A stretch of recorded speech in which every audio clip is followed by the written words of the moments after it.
My name is Jasmine Xavier. तो आज हम देखेंगे चैप्टर नंबर 8 12th स्टैंडर्ड का cell the unit of life. So first of all हमें देखना है कि what is mean by cells. तो सेल्स क्या होती है? It is a smallest structure and functional unit of life, उसे हम बोलते हैं सेल। अब हम देखेंगे पहले कि सेल को डिस्कवर किसने किया था। तो सबसे पहले हम देखेंगे कि ये सेल है, पर उसके पहले सेल के अंदर एक न्यूक्लियस होता है। न्यूक्लियस इसे क्या बोलते हैं हम? It is membrane, small membrane bound structure होता है जिसके अंदर जेनेटिक मटेरियल को कंटेन करता है, लाइक डीएनए और आरएनए, उसे हम बोलते हैं न्यूक्लियस। अब जैसे कि ये सेल है, तो इसको किसने डिस्कवर किया था? रॉबर्ट हुक ने। कब? 1665 में, ठीक है। और ये जो है न्यूक्लियस, इस न्यूक्लियस को किसने डिस्कवर किया था? रॉबर्ट ब्राउन ने 1831 में।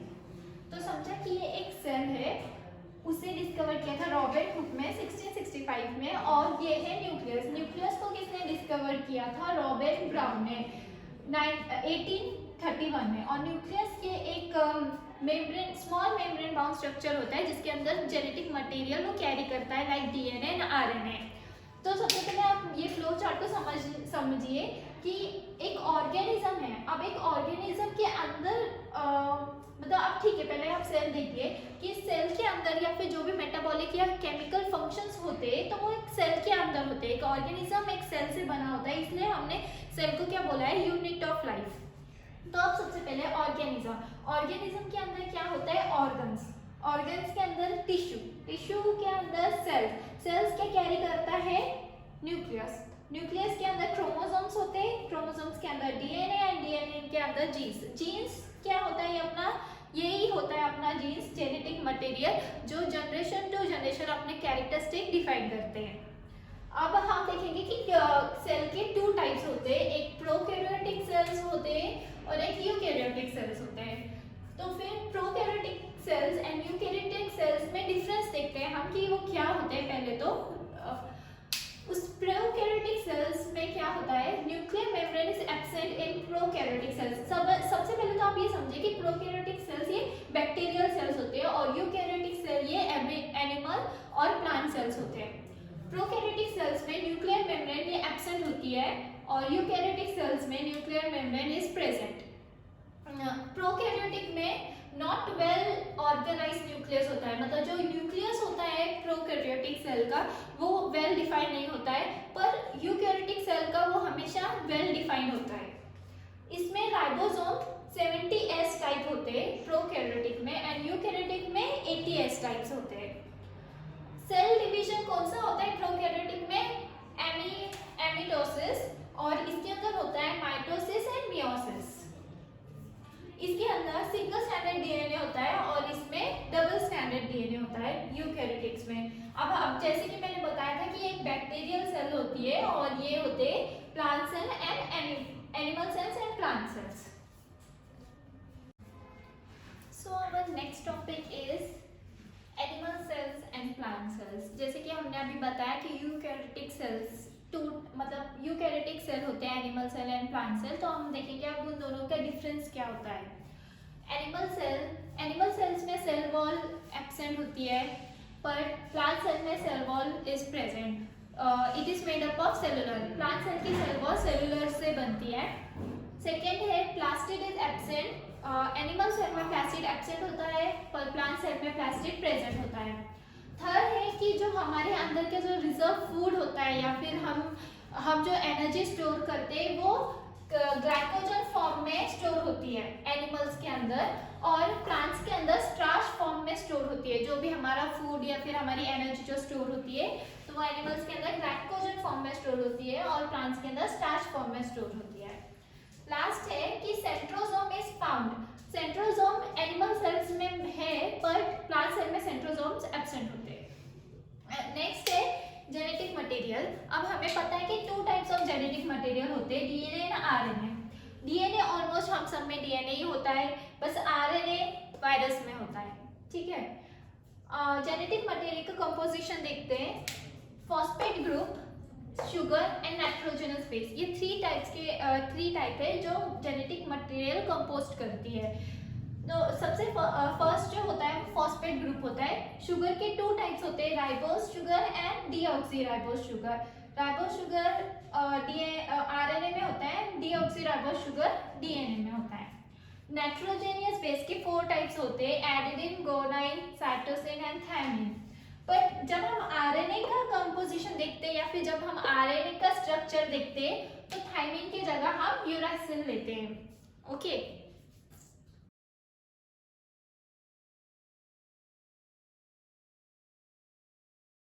Okay so our next topic is cell organelles.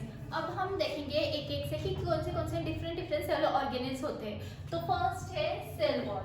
Cell wall क्या होता है? एक नॉन लिविंग रिजिड स्ट्रक्चर, उसे हम बोलते हैं सेल वॉल। पर वो कभी कभी टफ भी हो सकता है, कभी कभी फ्लेक्सिबल भी हो सकता है। Form an outer covering of plasma membrane. Plasma membrane के हमेशा सेल वॉल आउटसाइड होता है, वो एक आउटर कवरिंग को ही हम क्या बोलते हैं? Cell wall. और it is made up of 3 things, middle lamina, primary cell wall and secondary cell wall. इसका मेन फंक्शन क्या है कि ये सेल को मैकेनिकली एंड स्ट्रक्चरली सपोर्ट करता है और प्रोटेक्ट करता है सेल को। Now the next is cell membrane. Cell membrane क्या काम करता है? इसका मेन फंक्शन है प्रोटेक्ट सेल फ्रॉम इंजरी। ये सेल को प्रोटेक्ट करता है हर एक इंजरी से। और it is made up of lipid, protein and carbohydrates. इसका मेन फंक्शन क्या है कि ये न्यूट्रिएंट्स जो है वो सेल में लाने का मतलब ट्रांसपोर्ट करने का काम करता है, और जो टॉक्सिन सब्सटेंस है वो सेल से बाहर मतलब आउटसाइड द सेल वो लेके जाने का काम भी करता है। और नेक्स्ट है न्यूक्लियस। न्यूक्लियस क्या होता है? अब हमें पता है कि हमने जैसे कि देखा था कि ये सेल है, सेल के अंदर ये होता है न्यूक्लियस। इसको फर्स्ट डिस्कवर किसने किया था? रॉबर्ट ब्राउन ने इन 1831 में रॉबर्ट ब्राउन ने डिस्कवर किया था इसको।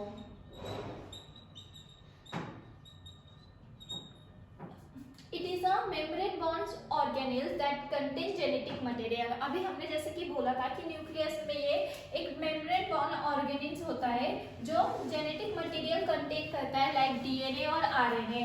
It's contain nucleoprotein fibers called chromatin, और इसके अंदर nucleoprotein fibers भी होता है जिसे हम chromatin बोलते हैं।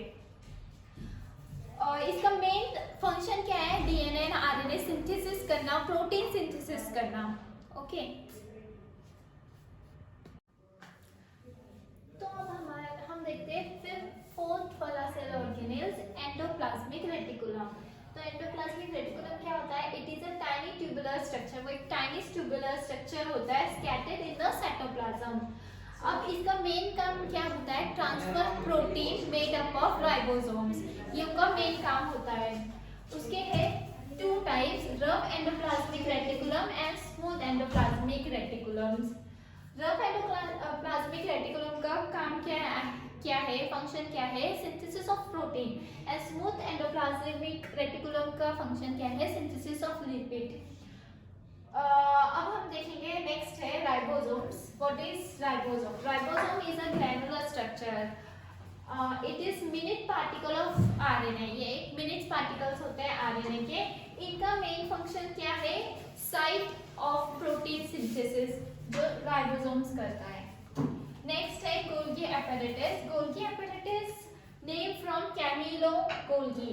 ये कैमिलो गोल्गी जिन्होंने फर्स्ट टाइम गोल्गी एपेरेटस को डिस्कवर किया था। It consists many flat disc-shaped sac or crystin of 0.5 micrometer to 1.0 micrometer diameters।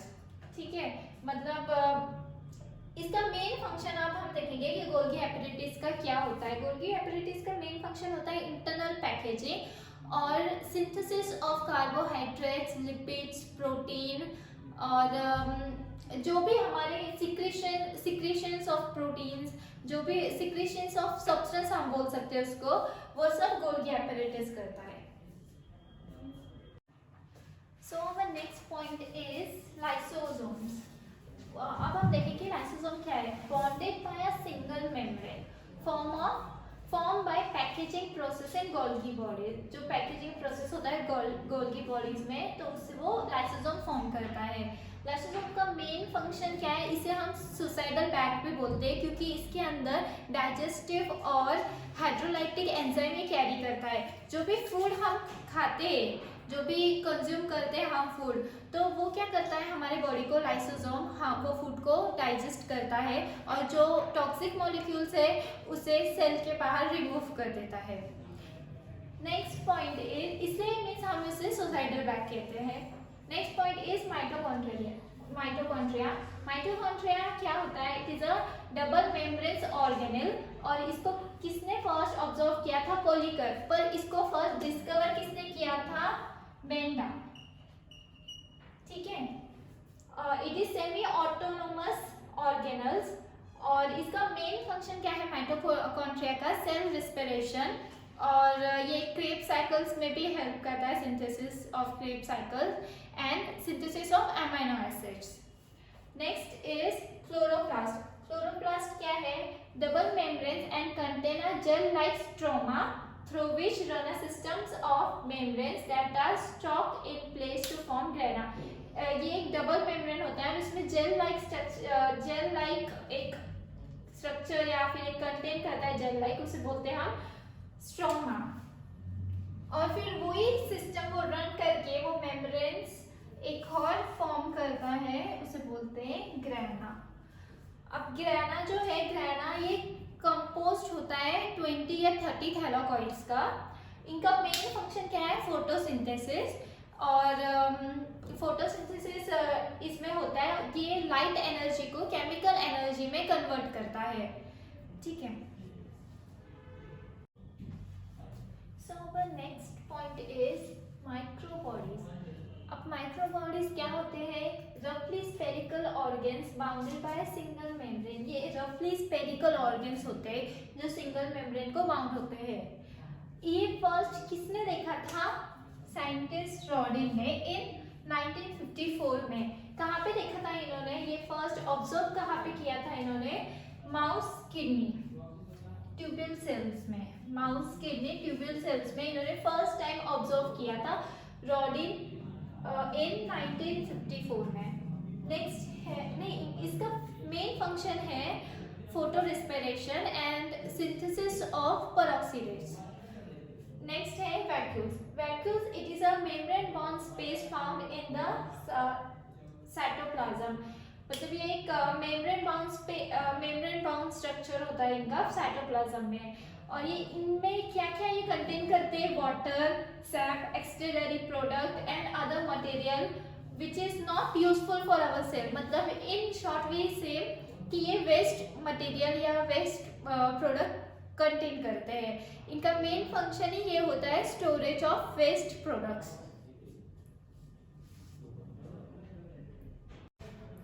So our next point is plastics. अब हम देखेंगे कि प्लास्टिक को किसने फर्स्टली इंट्रोड्यूस किया था, ई हैकेल इन 1866 में प्लास्टिक को इंट्रोड्यूस किया था।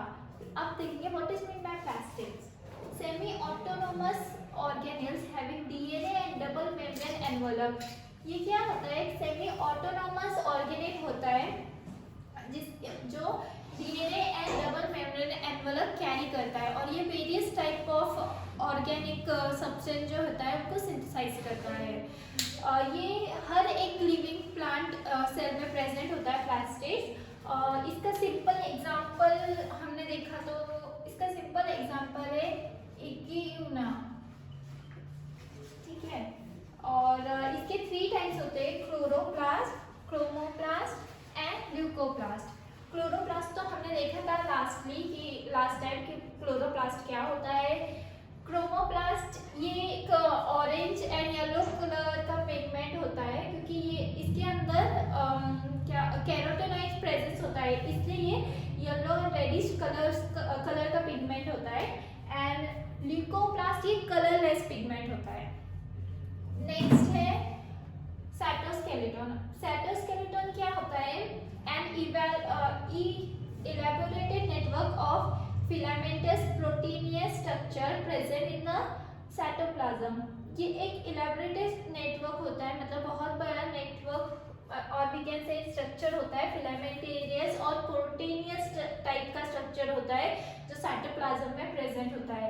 और ये इसका मेन फंक्शन है कि ये मैकेनिकल सपोर्ट करता है सेल को, या मोटिलिटी देता है, या मेंटेन करता है सेल की shape. So the next point is cilia and flagella. और सीना एंड फ्लैजेला क्या होता है? It is a hair like outgrowth of the cell membrane. Cell membrane के ऐसे आउटग्रोथ होता है हेयर लाइक स्ट्रक्चर। और इसका मेन फंक्शन क्या है कि ये जो भी हमारे अंदर को मतलब सेल मूवमेंट करता है, जैसे सेल ट्रांसपोर्ट करता है, या फिर हमारे अंदर की जो भी मटेरियल या फिर लिक्विड होते हैं सेल ऑर्गेनेल्स के, वो भी ट्रांसपोर्ट करने में वो हेल्प करता है सेल के अंदर के। सीला और flagella it is covered by plasma membrane, तो उसे हम क्या बोलते हैं? एक्सोनीमी। ओके, नेक्स्ट है सेंट्रोल्स। सेंट्रोल्स क्या होता है? Cytoplasm of some eukaryotic cell contain, मतलब जो साइटोप्लाज्म में जो यूकैरियोटिक सेल होता है तो वो cylindrical rod shape microtubule structure like वो कंटेन करता है, उसे ही हम बोलते हैं सेंट्रोल्स। उसके मेन फंक्शन क्या है? ऑर्गेनाइजिंग माइक्रोट्यूबुल्स, ये एक उसका एक मेन फंक्शन है। और सेकेंड क्या है? Determine the location of nucleus and other organelles in the cell.